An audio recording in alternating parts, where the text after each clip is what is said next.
Alrighty, folks. I am so pumped. Oops, our intro was starting again. Welcome in, everybody, to Adobe Live. I hope you folks enjoyed that fabulous stream from Terry just before me. My name is VooDoo Val, and I am super excited to be back here teaching the Photoshop Daily Creative Challenge again, or the Photoshop Challenge again. I'm super pumped for today. For those of you who maybe have never been into any of these challenges, I'm going to give you the rundown and show you how you can get involved with me, how you can participate in today's challenge. But first, I would love to say hello to everybody who is in the chat today. It is good to see Marsha, General Kenobi. Hello there. I see Gold Gold Leader standing by. Red 5 standing by. Wade, it's good to see you. Carol Pearl, hello. Marcy, Patrick Keys, it's good to see you, my friend. Welcome back. I also see Michael, Robert RB, Nicholas, and then over on the YouTube chat, I see Akin. Welcome in, my friend. It's good to see you again. Milat, Teresa, Kino, Vandal, thank you so much for joining me this morning.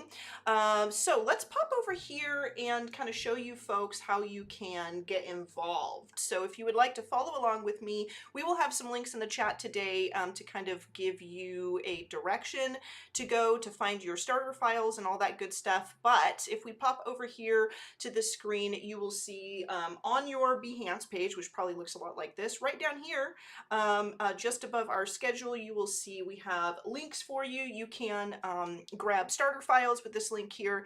You can join the Discord to share your work and get a little bit more information.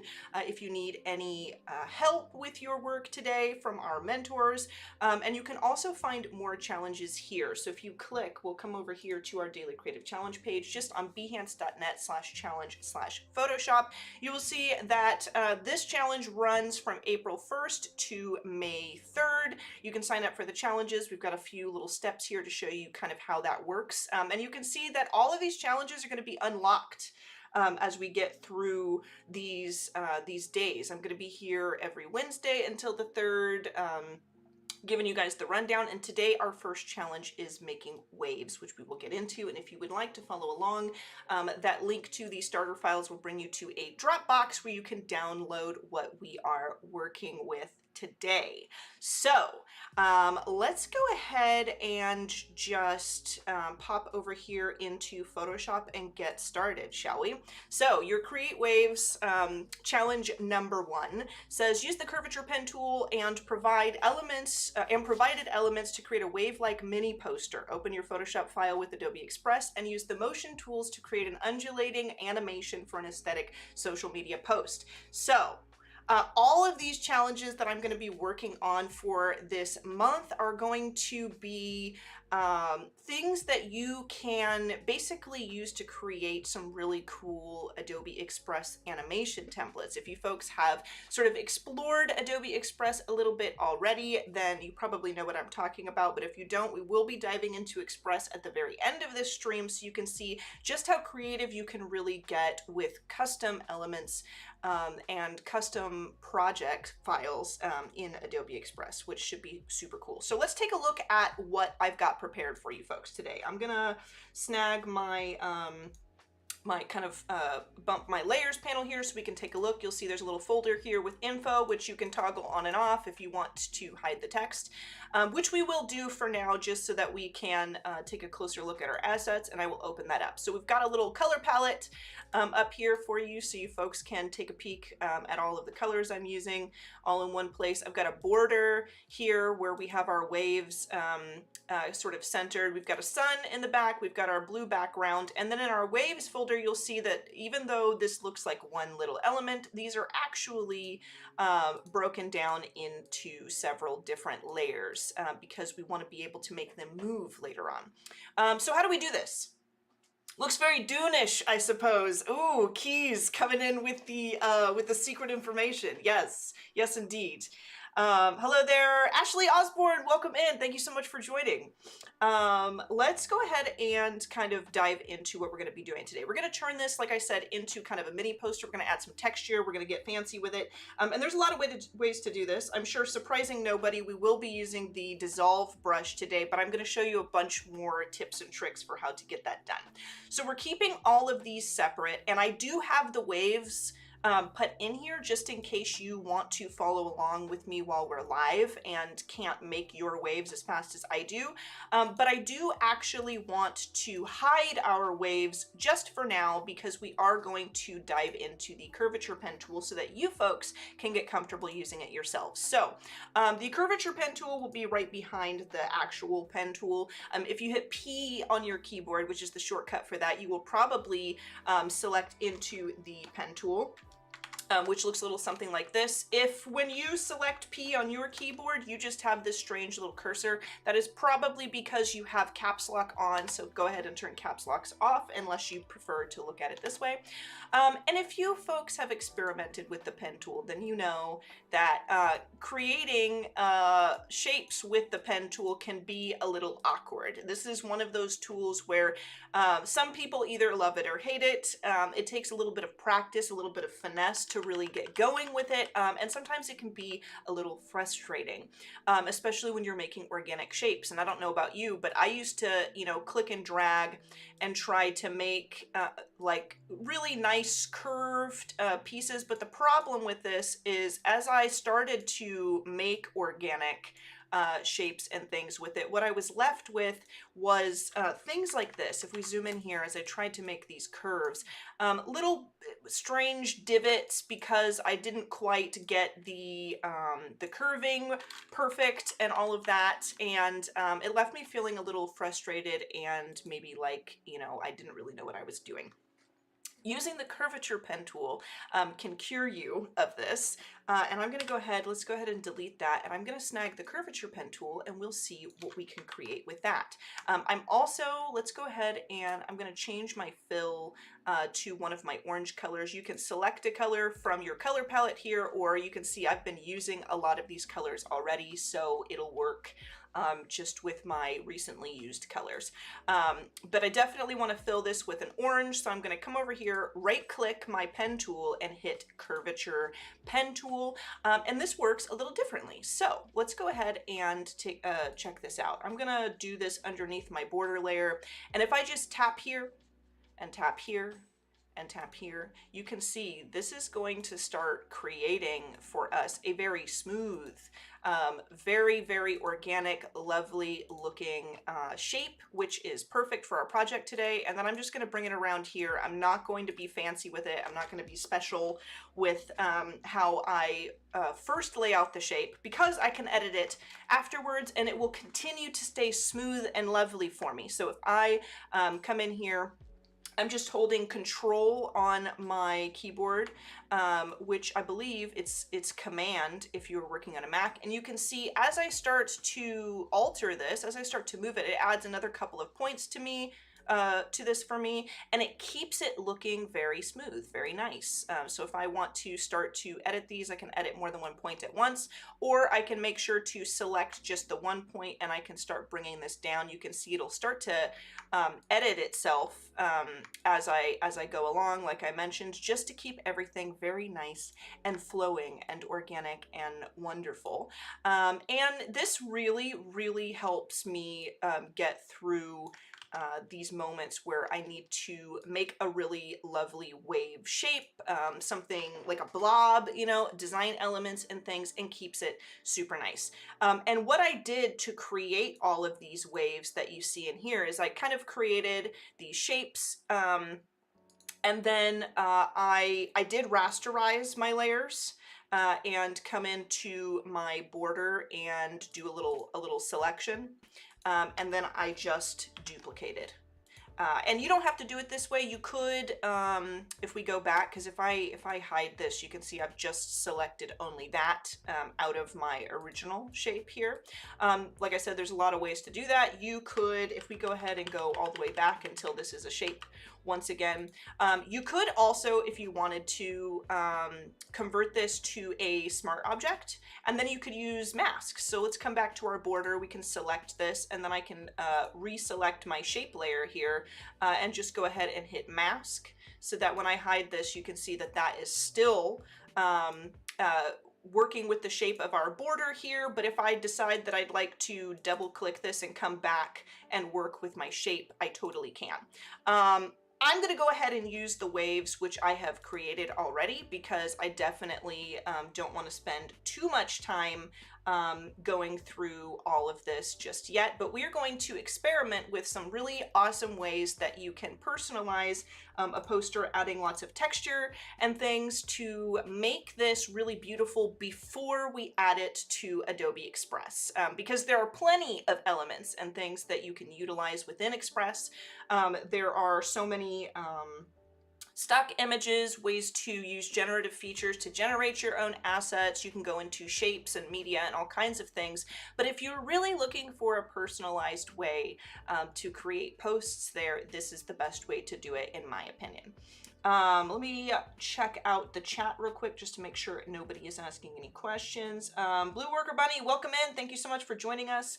Emily Heckman says, I fought learning the pen tool after the curvature tool was introduced. Then I realized that the other Adobe products didn't have it. Yeah, you know, and the pen tool for me was something that I fought as well. I tried to use it once and I was like, I can't do this. It just didn't compute. You know, I'm an illustrator predominantly, and being able to draw my own stuff is what like speaks to my brain more. And the pen tool kind of, unless you really know how to finesse it, it kind of does its own thing, and it was difficult for me. But using the Curvature Pen Tool is amazing, and that is how I did all of these things. So you can see all of them have their own little interesting curved tops, and now we are going to add a little bit of texture. And I'm going to do this first of all with the brush trick that I use constantly all the time, and then we're going to alter it a little bit. So the first thing I'm going to do is I'm actually going to, I've got my wave 1 selected, I'm going to hold shift and then click the topmost wave so that I can select all my waves at once. And I'm actually going to lock the transparency on all of this, because that is going to allow me to paint within all of these layers without going out of the lines, so to speak, in all of my wave shapes. And with my brush, which you can access by hitting B on your keyboard, I'm going to select one of these basic brushes that is available in every version of Photoshop, just a nice soft round brush. And you can see I have my brush mode up here. Yours is probably set to normal. I have my brush mode set to dissolve. So it just adds like this interesting noise texture to my piece. And what I'm going to do is play with some different values of orange and yellow to kind of pop these out of my background real quick. So we'll do that. We will also, I think, do that to our border and everything. And in fact, we could actually start, before we hit hit it with the brush, we can hit G on our keyboard to select our paint bucket tool, which you might have gradient selected, which is the reason for the G. So if you hit G on your keyboard and you get gradient, just go ahead and right click it and select paint bucket. What we could do is we could have these descend in color. So I'm going to hold Alt to snag my paint dropper tool, and I'm just in my little color window here, which you can access easily. If you don't see it by going Window, Color, you will be able to open your color panel. And I'm going to come in here and just continue to select darker and darker shades just to really separate these elements, okay? Because then we'll be able to see them very clearly, and we can start to really visualize the future of our piece. So now that I've got all those, we'll hit B on our keyboard. I'm going to select a, actually let's select this darker color. and get a nice gradient. And all I'm going to do is I've made my brush larger. I can make them bigger and larger using my bracket keys. And I'm going to do a little tap, tap, tap. And I'm just doing this with my mouse. So this is an especially cool tactic if you are not an illustrator and you're not used to painting with your brush, you don't own a stylus. And I'm going to add that there. And then I'm going to sample also this yellow color from my sun. And I'm going to do a little bit of that sun color there on those waves. And maybe they're also like kind of sand dunes. Really, if you are a sci-fi enthusiast, maybe they're dunes for you today. And I'm gonna do this throughout all of my pieces, okay? So let's come over here, let's grab the darker color. Let's go ahead and just do a little tap, tap, tap. We can even grab this lighter color here and start to add some of that. We'll grab our yellow and we will kind of continue this idea that these are, you know, catching a little bit of that sunlight is what we're trying to do here. So let's do this one. We'll grab our darker color, do a little tap, tap, tap. Know what I'm saying? We'll get a little bit of this maybe on this upper portion. I think could be really cool. We'll grab our sun color, make our brush a little shorter here and get some of that going. And then we'll do the same thing here with our wave. And I'm just going to grab one of these lighter colors and throw that right there. And then we will grab our sun color and do another little quick tap, tap, tap. As you go through this process, little tip for you, if you've never done this before, the size of your brush is really going to help you control this dissolve pattern. If your brush is really, really big, you're gonna get a lot, you know, but if your brush is very small, or smaller, I should say, you can really start to control like how focused this is. So if I make my brush smaller, I can tap around there and it'll, you know, kind of give me like a stark highlight rather than like a soft brush. So I like to do that. And very quickly, I am going to add a little bit of this as well. Let's go ahead and lock transparency on our sun. I'm gonna check my time real quick. Little tap, tap, tap, you know, Patrick. Okay. Let's go ahead and I'm going to, yeah, just add a little texture there. We'll do the same thing with our background, and I am just going to grab like a lighter blue, I think, and kind of tap that right back there behind. And with our border, we will do a similar thing where we will grab like this light blue here, and we're gonna put that light blue right there. In fact, we'll make our brush a little larger. And then I'm going to select this blue color and I'm going to get myself a darker color and go ahead and start to experiment with adding dark there. So then it's almost like we have like a little poster print here. And you can even, if you want to, come back into your info and let's go ahead and hide the paragraph just so we have our challenge 1 waves up there. And I think this is really, really cute. So if you don't like this technique of adding a bunch of texture in things, what are some other ways that you can add a personalized effect to some of these elements? We're going to dive into a little bit of experimentation real quick with our filters.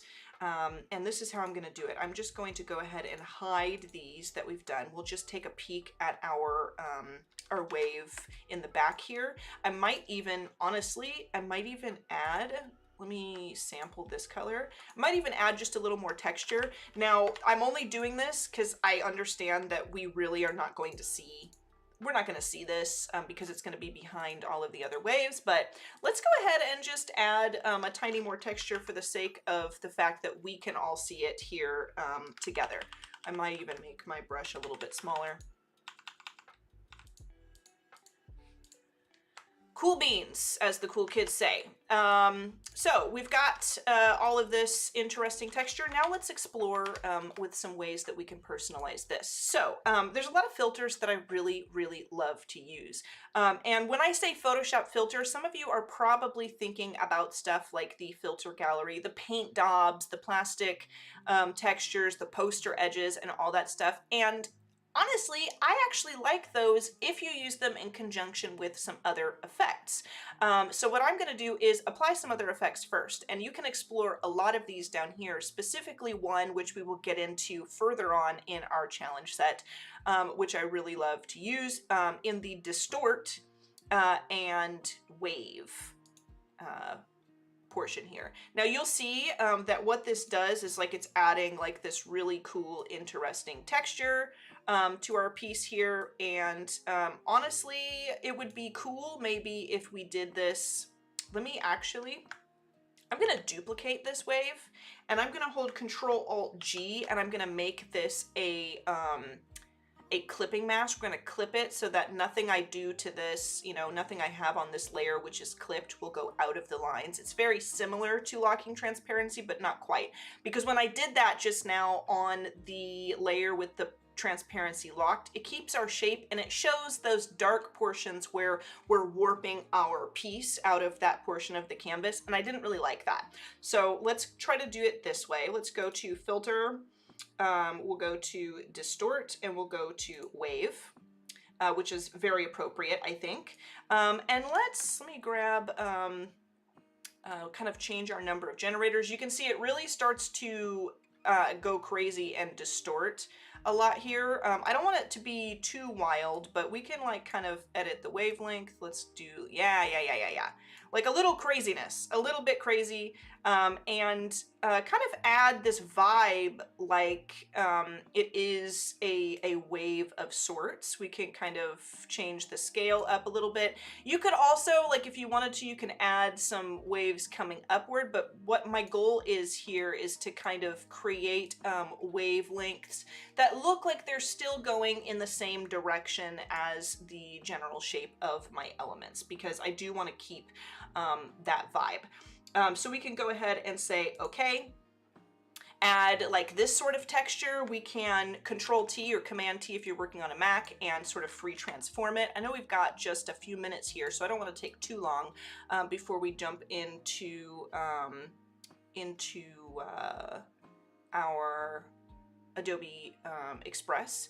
But doing these things can really start to kind of personalize this. And honestly, I wish we had time to do this to all of them because I really, really like it actually. And if you can imagine like kind of layering that vibe to all of these, it almost looks like cutouts. And you could even come in then to filter after you have that done and add, kind of explore the filter gallery, maybe go into liquify and transform it up. But let's dive into Adobe Express, and I can show you how using all of this stuff can actually be really great for creating your own custom animations. So I'm gonna pop over here to my my Express in our last like 3 or 4 minutes. Let's pop over, let me click here, boom. All right, so I've got my Adobe Express open, and you can see down at the bottom here I have a bunch of previews of things that I've been working on where I've tested these out. And what we're gonna do is say start from your content. So what this will allow us to do, if you can see I've like kind of tested one here. What this will allow us to do is to like grab our starter file and load it up. And I'm just gonna load up the beginner file real quick. And what it will do is it will add your Photoshop file into Express in a way that makes all of your visible layers in that file individual layers here in Express. So you can delete things as you need and all that stuff. Okay, so you've got all of these to work with, and then you can come in and start adding gesture and things with your animation. And I am going to show you kind of what I did and show you some of the effects that I applied, and we'll kind of Martha Stewart you since we can't animate it fully from start to finish within our time frame today. So let's go back to our main page. I'm going to open this one, which I have already done. I'm going to open our timeline. Oh, next one, actually. Let's open this one. Okay. So in our timeline here, what I did, if you take a look at my my layers, is in between all our waves, I added some text. If you go into some of my individual layers, You can see all of these placed in here, which I just used my dissolve brush. And if I come into animation, I added a little slide in and a little yo-yo, so it slides in from the bottom and then it kind of bounces up and down. And because I have all my text placed in between my waves, it has allowed me to create this really fun sort of undulation in my animation. And we're going to preview that real quick. Let's go ahead and take a peek, which is just really fun, you know? And I feel like you could spend a little more time, make it a little more interesting, add some more design elements, maybe change the colors, whatever you want to do. But you can see how if you jump into Photoshop and use some pretty cool tools to make custom assets and things, you can then dive into Adobe Express and create some really unique designs that you might not otherwise achieve. I hope you folks have enjoyed this. I hope to see maybe some posts made in Express and Photoshop with some of these tips and techniques. Tune in next week because I'm going to be coming at you with another cool template animation idea. And please stay tuned because there's more design coming up after this. Adios, folks!